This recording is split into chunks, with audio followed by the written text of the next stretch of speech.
BBC presents Murder in the Mews by Agatha Christie. Dramatised for radio by Anthony Aspinall.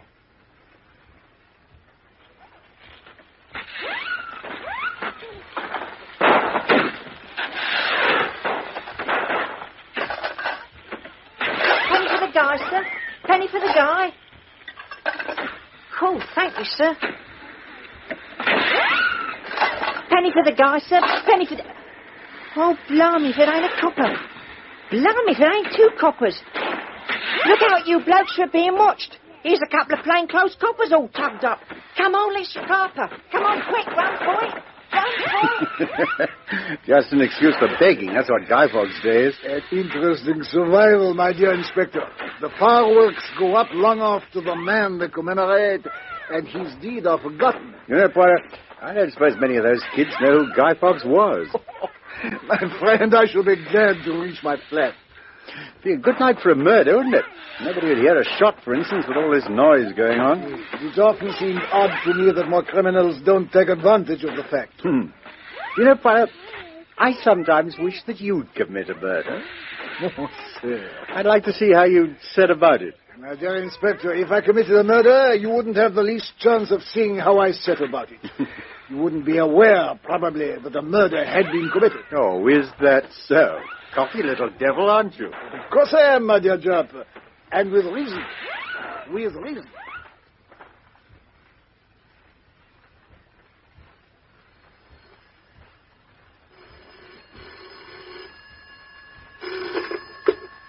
Hello, hello?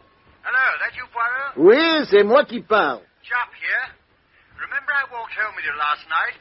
Yes. And we took a shortcut through those mews, Bardsley Garden Mews. Yes? And we talked about how easy it'd be to shoot a person with all those squibs and rockets and all the rest of it going off. Yes, certainly. Well, someone was shot in that mews.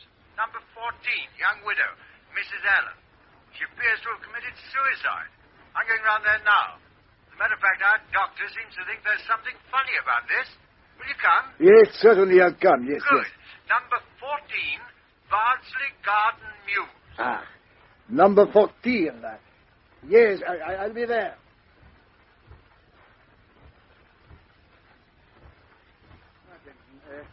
Over the chief foreigner.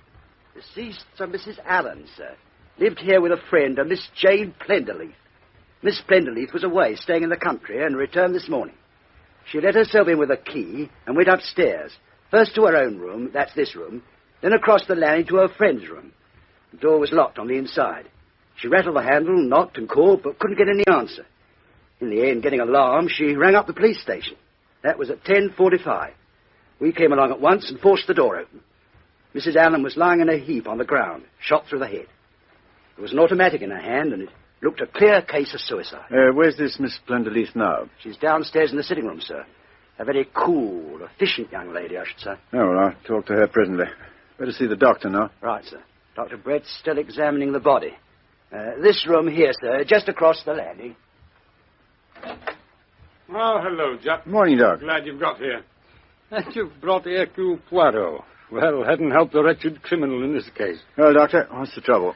Well, it's a funny business, this. Take a look at her.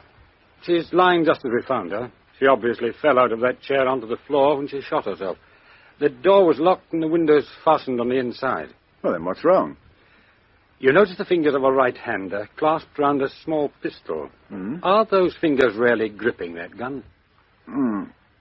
No, they're not. And look at the wound. When that pistol was fired, it was held to the head just above the left ear. The left ear, mark you. Yeah, that seems to settle it. She would have found it difficult to hold a pistol and fire it from that position with her right hand. Very difficult, I should say. Surely it would have been so much easier to have fired the shot above the right ear. Yeah, seems pretty obvious then. Someone else shot her and tried to make it look like suicide. What about the locked doors and the windows, Jameson? Windows were closed and bolted, sir. But although the door was locked, we haven't yet been able to find the key. Ah. So whoever did it locked the door when he left and hoped the absence of the key wouldn't be noticed. That was very stupid. Oh, come now, Poirot. That's just the sort of detail that's apt to be overlooked. Doors locked, people break in, woman's found dead, pistol in hand, clear case of suicide. She locked herself in to do it. They don't go hunting about for keys. Yeah. Incidentally, Doctor, how long's she been dead? 11 o'clock last night's about as near as I can put it, with a margin of about an hour either way. Well, that could mean any time between 10 and midnight. Sergeant Jameson. Yes, sir? There was no letter, no note has been found? From the dead woman? No, sir, nothing. One more proof that it isn't suicide. This is her writing bureau over here. Curious. This bureau doesn't seem to have been used recently. But there's a goodly pile of cigarette ends in the ashtray. There's plenty of ink and pens. It's the blotting paper which really interests me. Why should it? Clean and unmarked. It's obviously never been used. The wastepaper basket, Sergeant, there's, I presume, a wastepaper basket, huh? There is, Monsieur Poirot, but it's empty. Oh, I shall see. Thank you. That window, Doctor, that window, huh? Has it been opened since you arrived? No, hasn't been touched. Why are you sniffing like that, Poirot? Doesn't it strike you, my dear Japp, that the air in this room is unusually fresh? Not particularly. Oh, what of it? For the moment, I say nothing more. I was afraid of that. Well, Jameson, it seems we've got a murder case on our hands. Yes, sir. Get your staff together and make a thorough search of the house. Let them begin in here. See the fingerprint boys do their stuff as soon as possible. Very good, sir. Now I'm going to interview this Miss Plenderleaf. You coming with me, Poirot? Of course. Yes. Of course.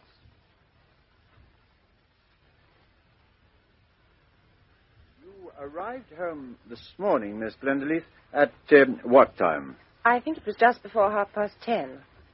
I paid off the taxi, carried in my suitcase, and went upstairs to my room. I tied it up a bit, and then I went across to Mrs. Allen, and found the door locked. I rattled the handle and knocked, but could get no reply.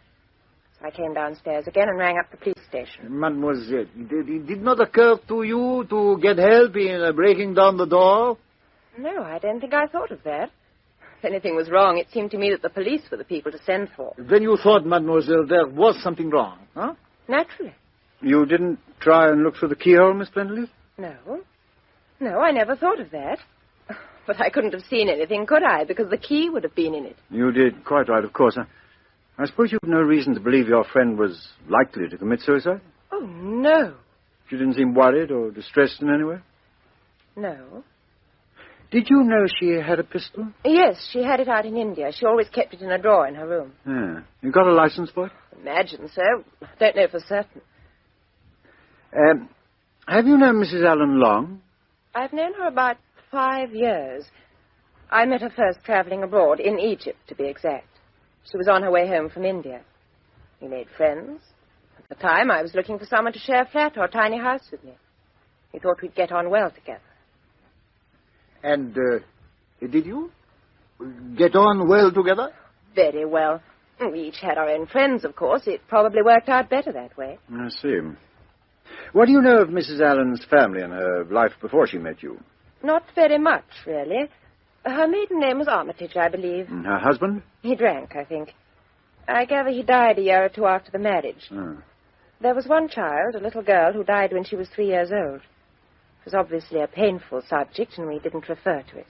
Do you know if Mrs. Allen was in any financial difficulties, in debt, anything of that kind? Oh, no.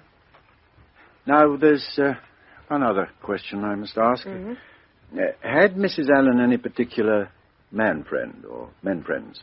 Well, she was engaged to be married, if that answers your question. Can you tell me his name? Certainly. Charles Laverton West. He's MP for some place in Hampshire. Had she known him long? Little over a year. And she's been engaged to him how long? Oh, about 3 months. As far as you know, there hasn't been any quarrel? Barbara wasn't the quarrelling kind. Yeah. How long is it since you last saw Mrs. Allen? A week ago, just before I went away. And she was remaining in London? Yes. Where were you staying? With friends in Essex. I thought you'd want to know, so I've written the address on this card. Oh, thank you. You only left them this morning? Yes. You must have left very early. I came up by car with my host. He starts early because he has to get to the city by 10. I see. What is your opinion of Mr. Laverton West, mademoiselle? I don't know that I've thought about him one way or the other. He's young, not more than 31 or 2. Ambitious, means to get on in the world. That's on the credit side. And on the debit? Well, in my opinion, he's commonplace. His ideas are not particularly original, and he's incredibly pompous. Hardly very serious faults, mademoiselle. Don't you think so? Oh, they might be to you, mademoiselle, but to Mrs. Allen, no, she wouldn't notice them, I think. You're perfectly right. Barbara thought he was wonderful, took him entirely at his own valuation. Miss Prenderleith, as far as you know, did Mrs. Allen have any enemies? Anyone, for instance, who would profit by her death? Oh, no, that'd be ridiculous. She had a very small income anyway. Who inherits that income? No, I really don't know. I shouldn't be surprised if I did. That is, if she ever made a will. And there was no one who had a grudge against her? I don't think anyone in the world had a grudge against her. She was a very gentle creature with a sweet and lovable nature. So it amounts to this. Mrs. Allen has been in good spirits lately. She wasn't in any financial difficulty. She was engaged and happy in her engagement. There was nothing in the world to make her commit suicide. That's right, isn't it? Yes. Yes, it is. That's why it's all so incredible. Incidentally, have you let this Mr. Laverton West know about this tragedy? Oh, no, I'm afraid I haven't. I ought to have rung him up.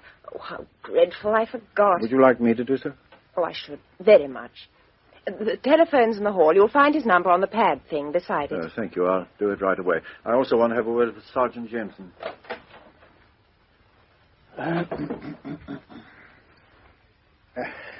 Forgive me if I move a little nearer to the fire, mademoiselle. Of course. Beautiful English coal fire, this terrible thing that creates all the smog. Huh? In the room of your friend, I noticed there was only a gas fire. Oh, this is the only coal fire. All the other fires in the house are gas. I see. Yes. It has been a great shock to you, your friend's death. Terrible. You didn't expect it, no? Of course not. No. Even if Barbara did kill herself, I can't imagine her killing herself that way. Yet she had a pistol. Yes, but that pistol was a... Oh, what nonsense. She'd been in out-of-the-way places. She kept it out of habit. Not with any other idea, I'm sure of that. Why are you sure of that? Because of the things she said. Such as? Well, for instance, we were discussing suicide once, and she said much the easiest way would be to turn the gas on and just go to bed. I said I thought that would be impossible, to lie there waiting. I said I'd far rather shoot myself. And she said, no, she could never shoot herself. She'd be too frightened in case it didn't come off. As you say, that's strange, yes, because there was a gas fire in her room. Yes. That's why I can't understand why she didn't do it that way. I suppose it must have been suicide. Well, there's one other possibility. It might be murder. Oh, no. No, what a horrible suggestion. Horrible, perhaps, but does it strike you as impossible? But the door was locked on the inside. So was the window. The door was locked, yes, but there's nothing to show if it was locked on the inside or the outside. You see, the key. The key is missing. But then, if it's missing, it must have been locked from the outside. Otherwise, it would be somewhere in the room. It might have been thrown out of the window. I admit that's unlikely, but... Murder. I wonder if it could be. I wonder. You know, I believe you're right. I believe it was murder. But if it were murder, there'd have to be a motive. Do you know of a motive, mademoiselle? No. No, I don't. Ah, my dear Japp. I've had a word with Mr. Laverton West. Oh, how did he take it? Oh, it's shaken him up a bit, I'm afraid. He's coming to see me at the yard, 2 o'clock this afternoon. Tell me, Miss Prenderleith, have you ever seen this small object before? No. It's not yours, nor Mrs. Allen's? No.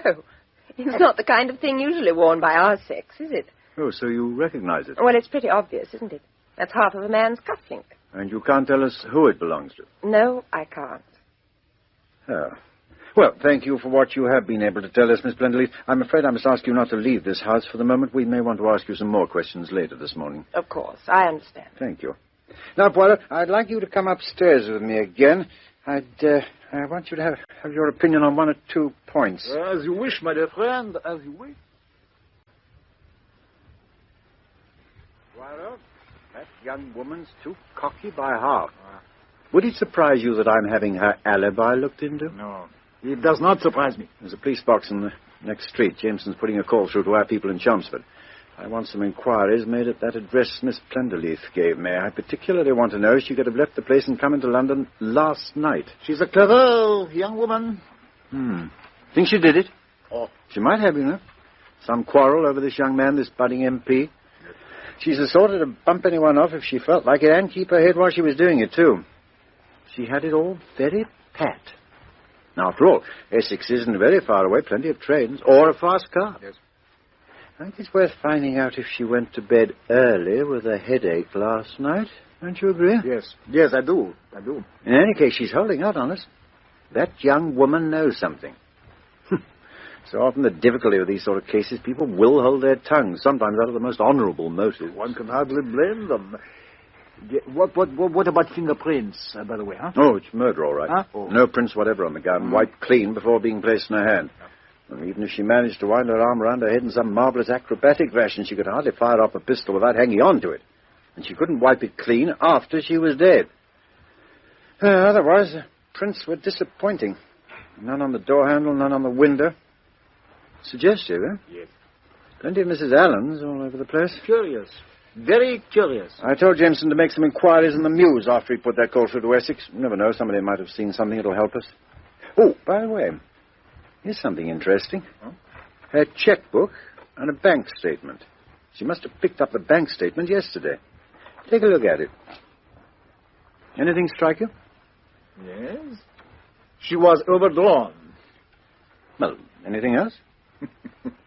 It is an examination you put me through, huh? What?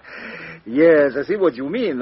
200 pounds drawn to self 3 months ago, 200 pounds drawn out to self yesterday. And I'll tell you this.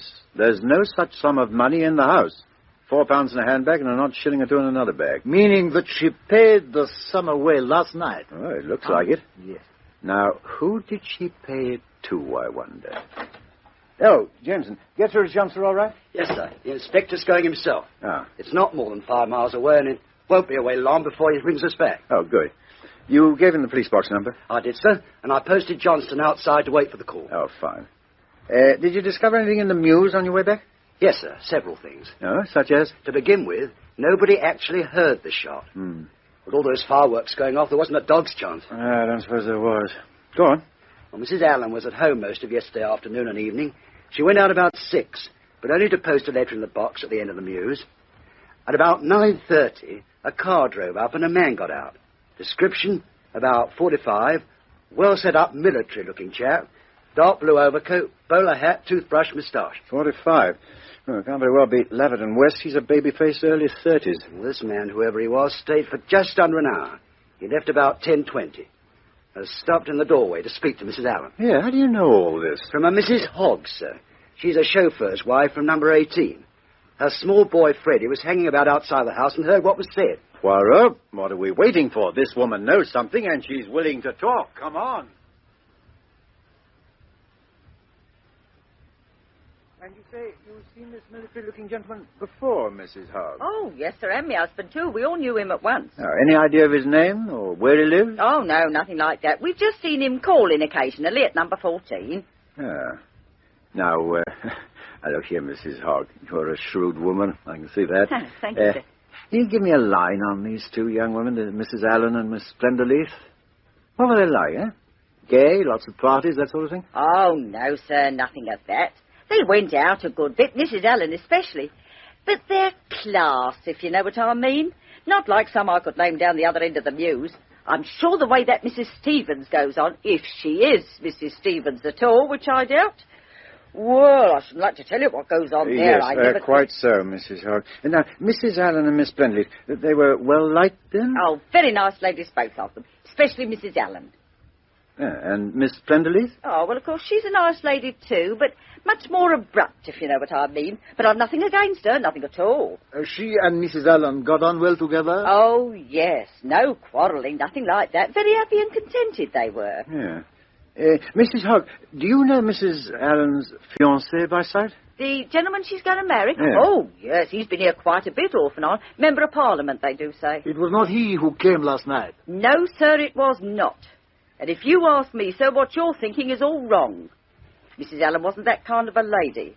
It's true there was no one else in the house, but I don't believe anything of that kind. I said to my husband only this morning, no, I says, Mrs. Allen was a lady, a real lady. So don't go suggesting things, knowing what a man's mind is, if you'll forgive my mentioning it. Yeah. Now, you saw this man arrive and you saw him leave. That is so, isn't it? That's so. And you didn't hear anything else? Any sounds of a quarrel? No, sir. Nor likely to, with fireworks popping here, there, and everywhere, and my Freddie with his eyebrows singed off as near as nothing. Yeah. And this man left at 10:20. That's right, isn't it? Well, I couldn't say myself, but my husband says so, and he's a very reliable, steady man. Yes, but you actually saw him leave. Yes, and I saw him standing in the doorway talking to Mrs. Allen before he drove off. You saw Mrs. Allen too? Yes, she was standing just inside the doorway, I think. Oh, did you notice what she was wearing? No. No, I couldn't say. Not notice in particular, as it were. Oh, incredible. And the gentleman, how was he dressed? Oh, he was in a blue overcoat and a bowler hat. Very smart and well set up. Ah, that'll be my Freddie for sure. Excuse me for a tick while I'll let him in. Hello, Mum. Dinner ready? Oh, what a little greedy guts you are, son. Now, you don't have to worry about your dinner. It's all in the oven waiting for you. But first of all, you come in here, Freddie. We've got 2 detective gentlemen from Scotland Yard waiting to see you. To see me, Mum? Well, I ain't done nothing. It's all right, young man. No one's accused you of anything. But you may be able to help us. Now, you saw someone leave number 14 at about 10:20 last night, huh? That's right, sir, I did. A gent in a blue overcoat. And you heard him say something, didn't you? Yeah, I heard them talking.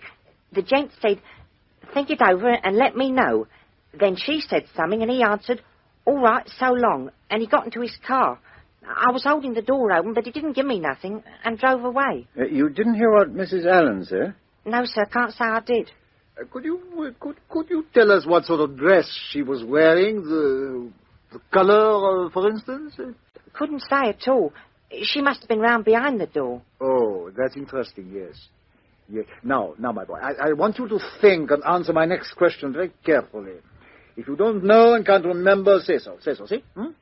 Yes, Is sir. that clear? Yes, sir. Which of them closed the door, Mrs. Allen or the gentleman? The lady probably did. No, she didn't. He did. He pulled it to with a bang and jumped into the car quick. It looked as if he had a date somewhere. Thank you, jeune homme. You've been most helpful. I have no more questions to ask. Thank you, sir. Well, in that case, we'll be getting back to number 14. You've both been very helpful, Mrs. Hogg. Thank you. I hope we shan't have to trouble you again. Oh, that'll be quite all right, sir. Anything to help poor Mrs. Allen. Be no trouble to us. Oh, very nice of you. Good morning. Good morning, madame. Good morning, sir. Good morning.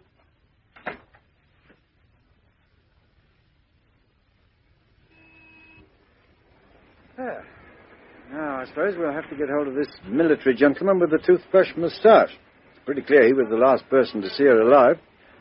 I know who he was. See, Miss Plenderleaf is watching us approach from the sitting room window. Why not ask her? I shall. She may tell us. I've no doubt she could tell us a good deal if she likes. Yes. You were alone with her for a bit. I hoped you'd trot out that father confessor manner of yours that sometimes makes such a hit. Oh, alas, we talked only of gas fire. Gas fires? I thought the only things which seemed to interest you were the blotting pad on Mrs. Allen's writing bureau and the waste paper baskets. Oh, yes, I saw you having a quiet look in the one downstairs. Anything in it? A catalogue of bulbs on an old magazine. If somebody's going to throw away an incriminating document, they're not likely to pitch it into a waste paper basket. That's true. Only something quite unimportant will be thrown away like that. I wish I knew what you're driving at. Ah, front door's open. Let's go in and see what else this aloof young woman can tell us. Now, look here, Miss Pemberley. Don't you think it'd be wiser to spill the beans here and now? It's going to come to that in the end. I really don't know what you mean. I've answered all your questions. I don't see what more I can do. Well, it's my opinion that you could do a lot more, if you chose. I think, my dear Japp, that mademoiselle would appreciate better the reason for your questions if you told her just how the case stands. Oh, it's very simple.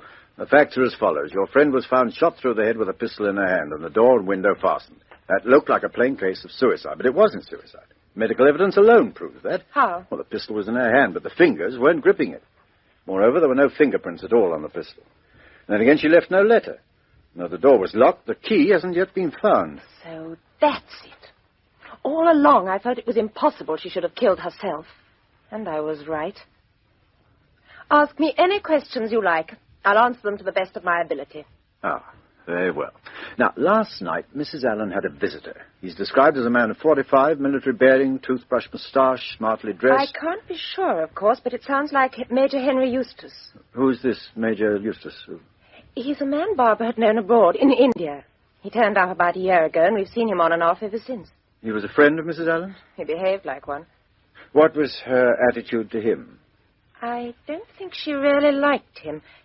In fact, I'm sure she didn't. Did she ever seem afraid of him? Yes, I think she was. She was always nervous when he was about. Ah. Did he and Mr. Laverton West meet at all? Only once, I think. They didn't take to each other much. Charles is a bit of a snob. Henry Eustace is a bit hairy at the heel. Not a good mixture. And his address, this Major Eustace? A flat in the Cromwell Road. Don't know its number, I'm afraid. Ah. Would it come to you as a surprise, Miss Plenderleaf, if I suggested this man was blackmailing Mrs. Allen? Of course. Oh, what a fool I've been not to have thought of it. You think the suggestion feasible, mademoiselle? Yes, I do. And I've been a dreadful idiot not to have guessed it was that. Barbara borrowed small sums of me several times during the last 6 months, and I've seen her sitting poring over her passbook. Oh, I knew she was living well within her income, so I didn't bother. But of course, if she was paying out large sums of money... It would accord with her general demeanor, yes? Absolutely. She was nervous and quite jumpy sometimes.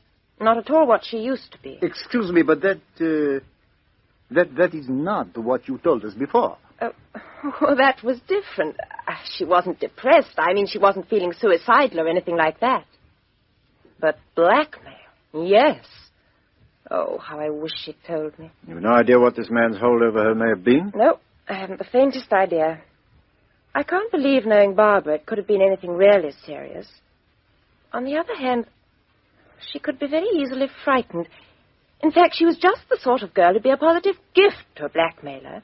A dirty swine. Unfortunately, the crime seems to have taken place the wrong way around. It's the victim who should kill the blackmailer, not the blackmailer's victim. Yes, that's true. But supposing Barbara got desperate. She may have threatened him with that silly little pistol of hers. He tries to wrench it away from her, and in the struggle he fires it and kills her. Then he's horrified at what he's done and tries to pretend it was suicide. Yeah, it might be. Ah, but there's a difficulty. Major Eustace, if it was him, left here last night at 10:20 and said goodbye to Mrs. Allen on the doorstep. Oh, I see. But he might have come back later. Yes, that's possible. Tell me, where was Mrs. Allen in the habit of receiving guests? Here or in the bedroom upstairs? Both. But this room was used for more communal parties and for my own special friends. You see, Barbara had the biggest bedroom and used it quite often as a sitting room. But if Major Eustace came here by appointment last night, in which room would Mrs. Allen have received him? Well, I think she'd probably bring him in here. On the other hand, if she wanted to write a check or anything of that kind, she'd probably take him upstairs. There are no writing materials down here. Writing materials? Did she ever use a ballpoint pen, mademoiselle? No, she hated them. She liked a pen with a large, fat nib and plenty of ink. Yes, but there was no question of writing a check last night. Mrs. Allen had drawn out £200 in cash yesterday morning. And so far, we've not found any trace of it. £200? She gave it to that brute. Oh, poor Barbara. Well, unless, as you suggest, it was an accident, it still seems remarkable to me that he should kill an apparently irregular source of income. It wouldn't take much to make Henry Eustace lose his head. Oh, you'd say he was capable of murder when in that state? Yes, I would. I see. What sort of cigarettes did he smoke? I've no idea. What cigarettes did Mrs. Allen smoke? Common Virginia. Same as these in this box here. Have one? Not at the moment, thank you. And you, mademoiselle, you smoke the same? I do. You don't smoke Turkish? Never. No, Mrs. Allen. No, she didn't like them. And Mr. Laverton West, what did he smoke? Charles, does it matter what he smoked? You're not going to pretend that he killed her. A man has killed the woman he loved before now, mademoiselle. Charles wouldn't kill anybody. He's a very careful man. All the same, it's the careful men who commit the cleverest murders. He smoked the same cigarettes as his fiancée, huh? No, something much more exotic. Hello, Jensen. Anything new to report? Yes, sir. I'd like to have a word with you privately, sir. Oh, in that case, I'll come upstairs right away. Oh, Inspector. Yes? I'd rather like to go up to my own bedroom. Would you mind? I could then leave you all in here to have your private get-together. Oh, of course, if you prefer it that way. Jameson, your men have finished upstairs, haven't they? Yes, sir, some time ago. In that case, I'll go up right away. Inspector, am I still confined to the house? No, Miss Plenderleith. No, you can go where you like. But if you intend to leave London, I'd be glad if you'd leave me your address. I've no intention of leaving here till this whole matter is finally cleared up. Well, Jameson? Chelmsford have just rung through, sir. They've got the dope for us on Miss Plenderleith. Oh, what is it? She was playing bridge up to midnight. Host, hostess, naval commander, guest, and 2 servants. They can all swear to that. Oh. Well, I suppose that should be conclusive enough for anybody. But I still believe that girl's concealing something. Oh, well, let's see what we've got in the way of suspects, apart from the chilly Miss Plenderleith. There's the fiancé, Mr. Charles Laverton West, who smokes exotic cigarettes, presumably Turkish. And there's Major Henry Eustace, who was almost certainly the last person to see the murdered woman alive. Make a note of that name, will you, Jameson? Henry Eustace. That's right. He's got a flat in the Cromwell Road. Find out its number and anything else you can. Very good, sir. Oh, you haven't forgotten Mr. Laverton West will be at the yard at 2 o'clock, sir? No. I hadn't realized it was so late. Oh, well, if we go now, we just have time to snatch a sandwich before he arrives. You coming, Poirot? You'd like to be there, wouldn't you? Yes, monsieur, but I'll deny myself the strange English sandwich. Don't wait for me. I'll follow by taxi in a few minutes. You're going to have a proper lunch, is that it? Something much less amusing. I'm going to look in the dustbin. The dustbin? Yes. You notice my great interest in waste paper baskets. Well, I also have an interest in dustbins. Now, don't be alarmed. I'll be with you by 2 o'clock. À tout à l'heure. These foreigners, sir.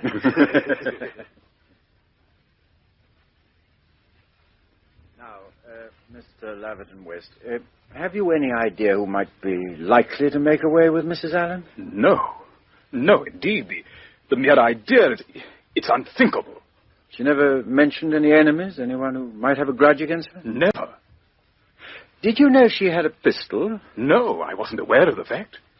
Miss Plenderleith says Mrs. Allen brought this pistol back from India with her some years ago. Good heavens, I knew nothing about it. Well, of course, we've only Miss Plenderleith's word for that. It's quite possible that Mrs. Allen felt herself in danger from some source and kept the pistol handy for reasons of her own. She never said a word about it. What's your opinion of Miss Plenderleith? I mean, does she strike you as a truthful, reliable person? I think so. Yes, I should say so. You don't like her? Oh, I wouldn't say that. That sarcastic, independent type isn't attractive to me. But I'd say she was quite truthful. Do you know a Major Eustace? Eustace? Eustace, yes, I remember the name. I met him once at Mrs. Allen's. Rather a doubtful customer, in my opinion. I said as much to Mrs. Allen. He wasn't the type of man I should have encouraged to come to the house after we were married. What did Mrs. Allen say? Oh, she quite agreed. She trusted my judgment implicitly. She explained that she couldn't very well be rude to a man she hadn't seen for some time. I think she felt especially a horror of being snobbish. Yeah. Well, as a member of Parliament, I have to be very careful in choosing my friends. One is, to a certain extent, in the limelight. Quite, yes. Will you give me an account of your movements on the night of November the 5th? My movements? My movements? Purely as a matter of routine, we ask everybody. I should have thought a man in my position would be exempt. I'm afraid not, sir. Well, I was, let me see. Oh, yes. I left the House of Commons at 10:30. I went for a walk along the embankment. I watched some of the fireworks. Then I walked home. Reaching home, your London address is Onslow Square, I think. At what time? I hardly know exactly. Well, 11, half past? Yes, somewhere about then.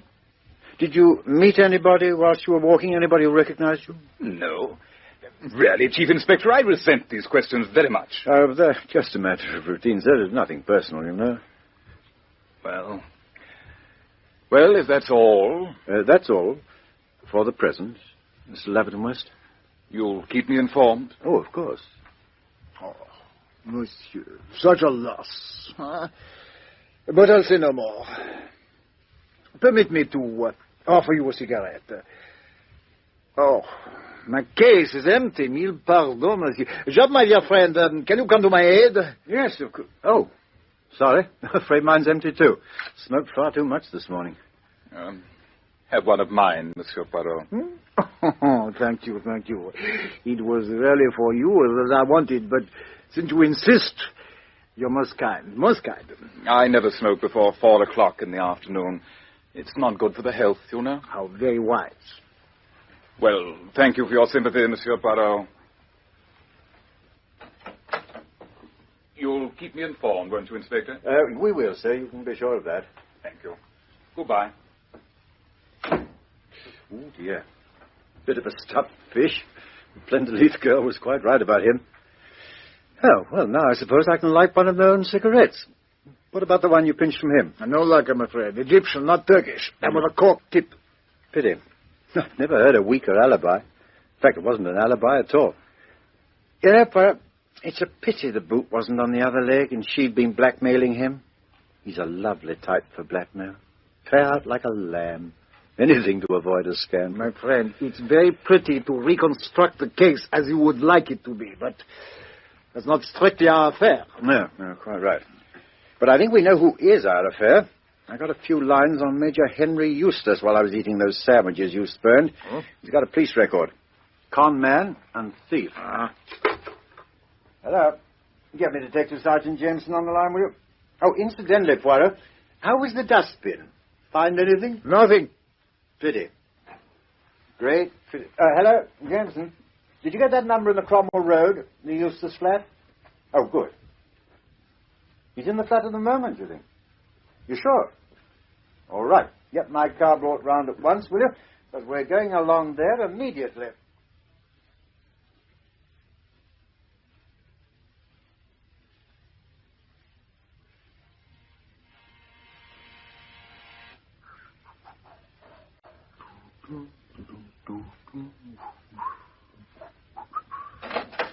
Oh, Major Eustace? Yes, what can I do for you? I'm Chief Inspector Japp from Scotland Yard. This is Monsieur Hercule Poirot, the eminent Belgian detective. We'd both like to have a talk with you, sir. Well, suppose you better come in. Thank you, sir. I've no idea what you want to see me about. My sitting room's through here. There we are. Let's take a pew. Thank you. Cigarette? Oh, thank you. Oh, you smoke Turkish, I see. Yes, I'm sorry. You prefer Gasper? I think I got some somewhere. No, this will do very well.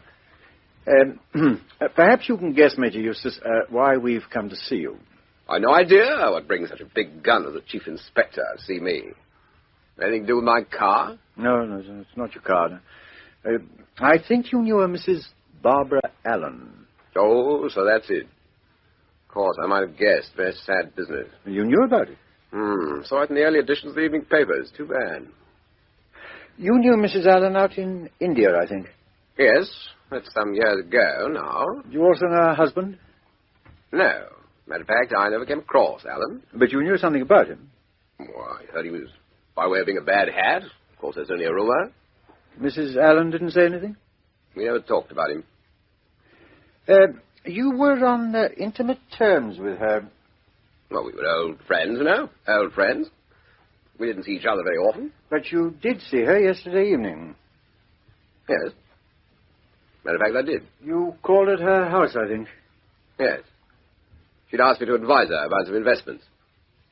Of course, I can see what you're driving at. Her state of mind last night, that sort of thing. She gave you no hint as to what she was going to do? Well, not the least in the world. Matter of fact, when I said good night, I said I'd ring her up soon. We'd do a show together. You said you'd ring her up? Yes. Those were your last words? Yes. Yes, they were. Curious. I have information that you said something quite different. Well, of course, I can't remember the exact words.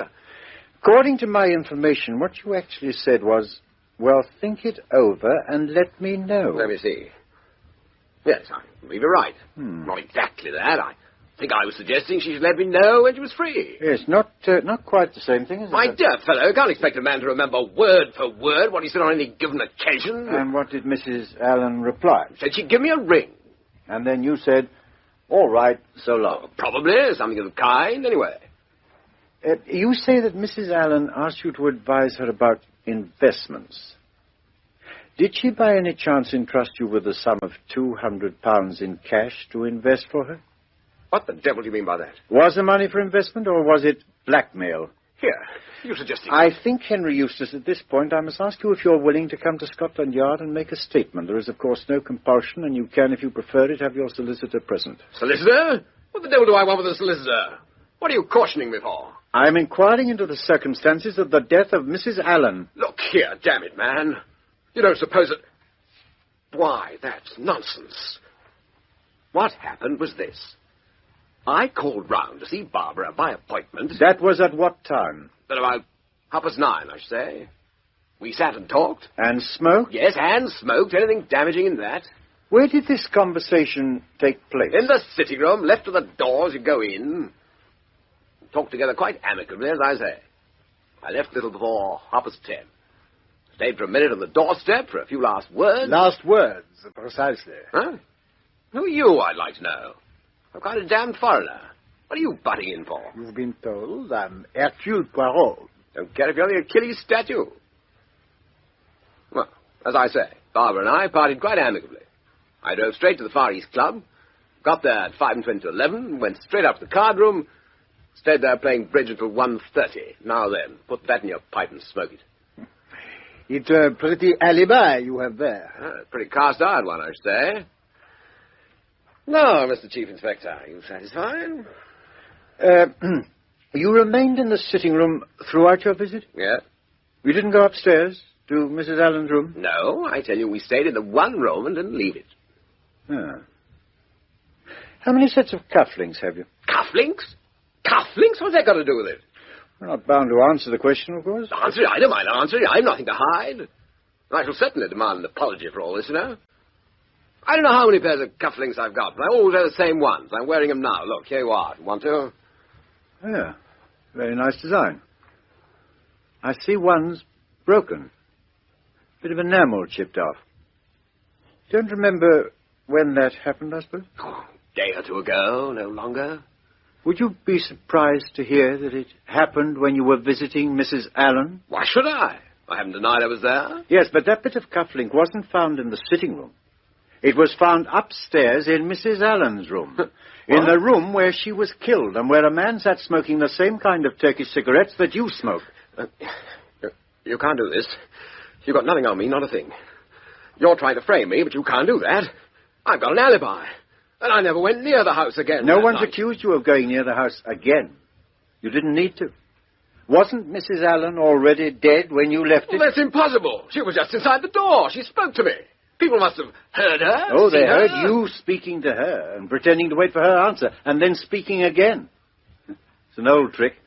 Often succeeds. But it isn't true. Can't you believe me? It isn't true. I tell you, I didn't kill her. I swear it. She was alive. I'll have to ask you to come with us. You're arresting me? Detained for inquiry, we'll put it that way. I suppose I'm sunk. Here, I did accept money from her. Oh, so it was blackmail. Well, call it that if you like. But I didn't kill her. You must believe me, I didn't kill her. Until I saw the evening papers, I had no idea she was dead. No idea at all.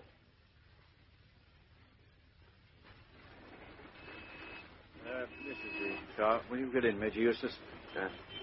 Well. Jensen, I'm detaining this man. Right, sir.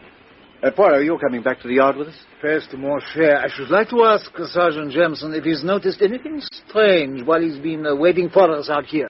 Well, nothing really, sir, except that Miss Plenderleaf. She seems very interested in what we're doing. Miss Plenderleaf? Yes, sir. She's been standing on the other side of the street watching this car. I think she must have been here before we arrived. But she's not here now. What's happened to her? She is there, sir. Look, she's sitting at the window table in that tea shop just across the way. I think she realized I'd spotted her. That was when she moved in there. Well, what do you make of that, Poirot? I make a great deal, my friend. A very great deal. Let Sergeant Jensen take Major Eustace to Scotland Yard. I want you to stay here with me. Stay here? But in a wet and windy Cromwell Road? What on earth for? Those cozy tea rooms opposite. They're fortunately empty except for Miss Plenderleaf. I suggest we go at once and have a cup of that curious English beverage. Well, surely you don't think there's much significance in Miss Plenderleaf's presence in that tea shop window facing us? Yes, mon cher colleague, I do. There you have a spider sitting in the center of a web. I now know everything. But everything. Come with me. Have that cup of tea.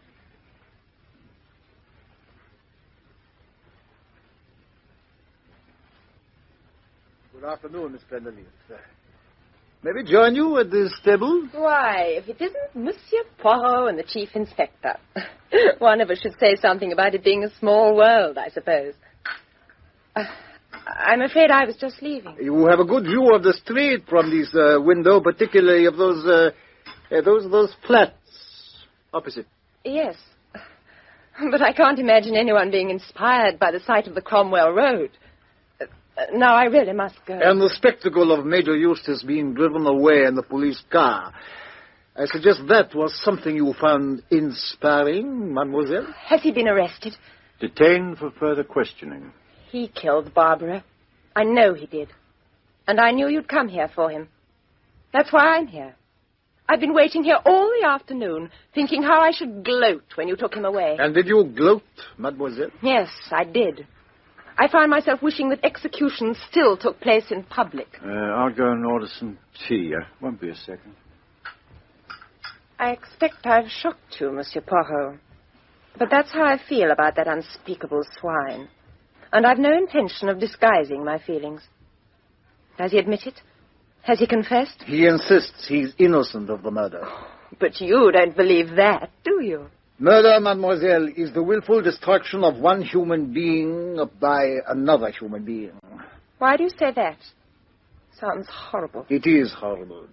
That's why you, mademoiselle, should be very careful. I've ordered a tea and toasted buns. And I was just going to describe, if mademoiselle can spare the time, those events which led up to the death of Mrs. Barbara Allen. Are you trying to tell me Henry Eustace didn't kill her? Monsieur Poirot has his own method of summing up a case, Miss Plenderleaf. I suggest you and I just sit still and listen. Thank you, my dear Japp. As you know, when we arrived at your house this morning, mademoiselle, we went immediately to the room where the body of Mrs. Allen had been found. I was struck at once by several significant details. There were things, you see, in that room that were, yes, decidedly odd. Go on. To begin with, there was the cigarette smoke. Cigarette smoke? I didn't smell any. Precisely. You didn't smell any stale smoke at all. And that was very strange, for the door and window were both closed. And yet on an ashtray were the stubs of no fewer than 10 cigarettes. It was curious. Very curious that the room should smell as it did, perfectly fresh. Then there was the writing bureau. Ah, I thought we'd come to that. That writing bureau was really, very interesting. Something was missing. Missing? What was missing? A sheet of blotting paper, mademoiselle. The blotter, the blotting book, it had on the top a clean, untouched sheet of blotting paper. Oh, really, Monsieur Poirot? People do occasionally tear off a much-used sheet, you know. Yes, but what do they do with it, huh? Throw it into the waste paper basket, don't they? Usually, yes. But it was not in the waste paper basket. No. I looked. But you can't know when she threw it away. It might have happened days ago. The sheet was clean because she hadn't been writing any letters. That could hardly be the case, mademoiselle, for Mrs. Allen was seen going to the post box that evening. Therefore, she must have been writing letters. She could not write downstairs. There was no writing materials. She would hardly be likely to go to your room to write.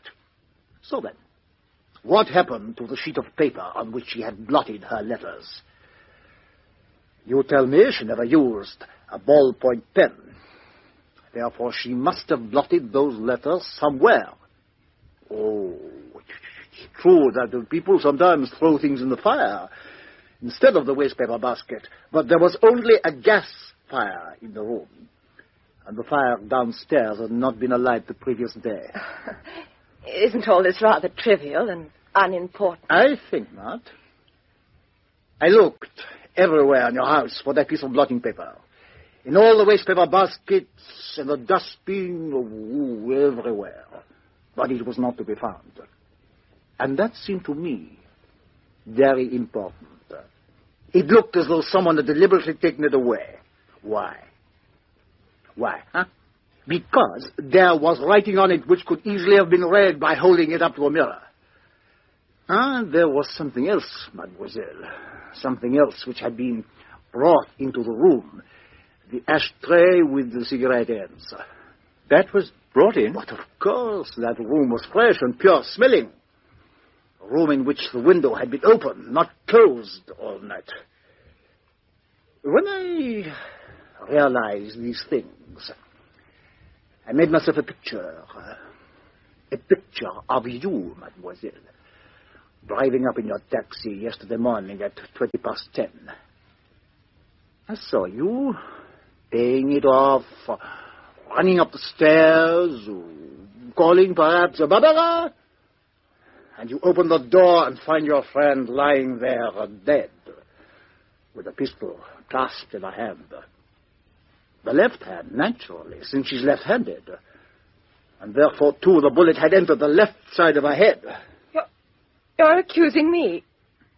You must be mad. Oh, I'm not going to listen to you. I'm going... Stay where you are, Miss Plentyleaf.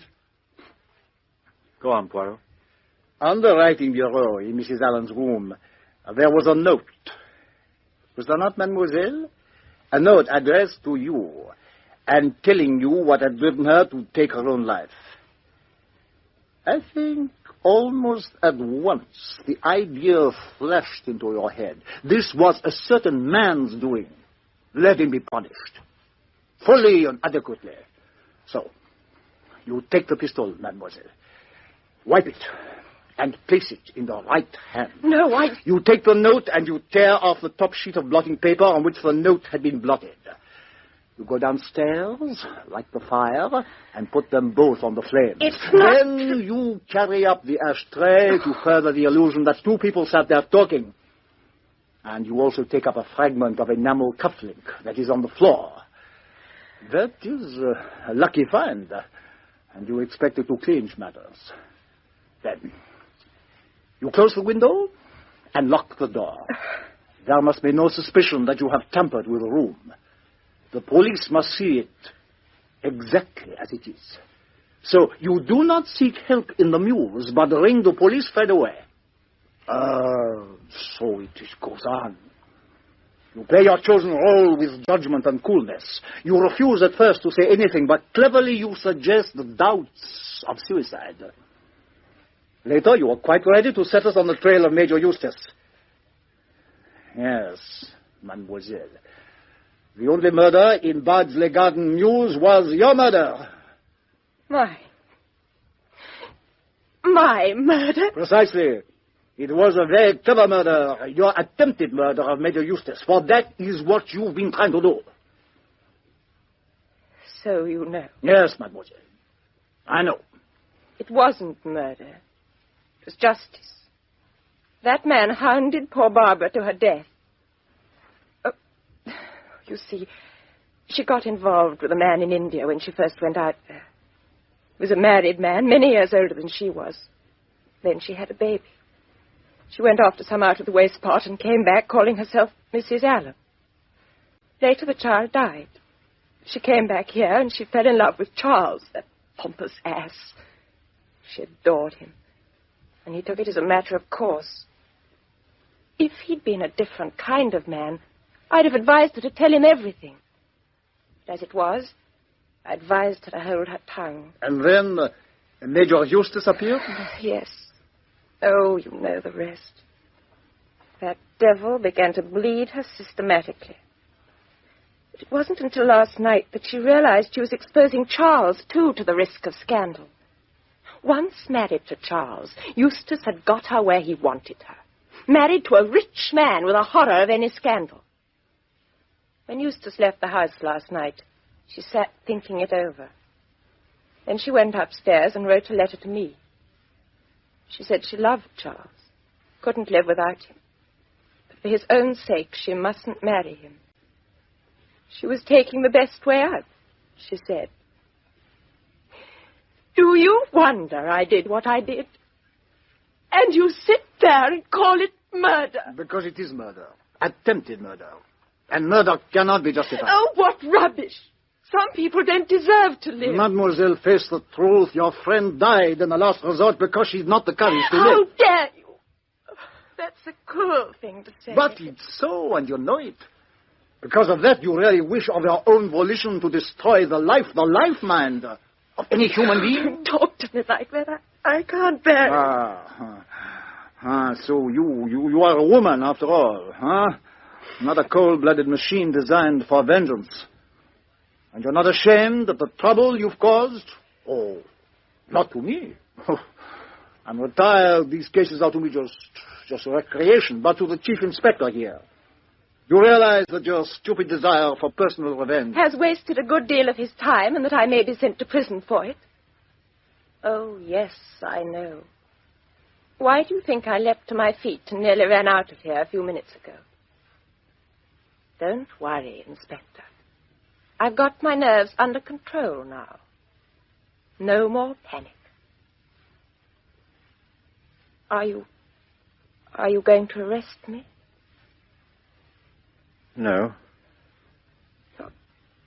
You're not going to take any action against me? Is that what you mean?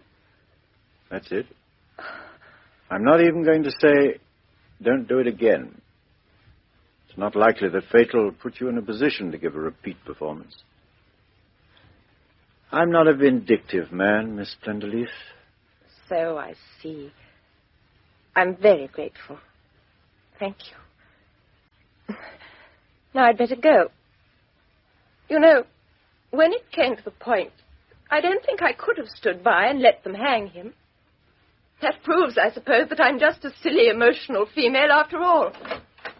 Goodbye. Well, I dare. Oh. Not murder disguised as suicide, but suicide disguised as murder. Yes. And pretty cleverly done, too.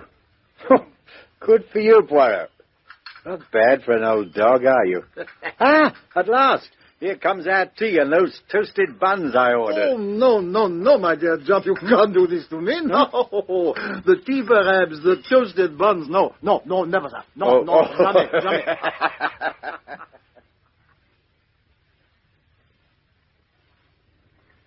That was Murder in the Mews by Agatha Christie, dramatized for radio by Anthony Aspinall. The part of Hercule Poirot was played by Richard Williams, Chief Inspector Japp by Jack Melford, Jane Plenderleith by Monica Gray, Detective Sergeant Jameson by Ronald Sidney, Charles Laverton West by Alan Cuthbertson, Major Henry Eustace by William Fawkes, Dr. Brett by Duncan McIntyre, Mrs. Hogg by Ella Milne, and Freddie Hogg by Ian Whittaker. The play was produced by David H. Godfrey in the London studios of the BBC. This video was uploaded to the channel Thinking Out Louder. Please like, comment and subscribe to the Thinking Out Louder channel. Thank you.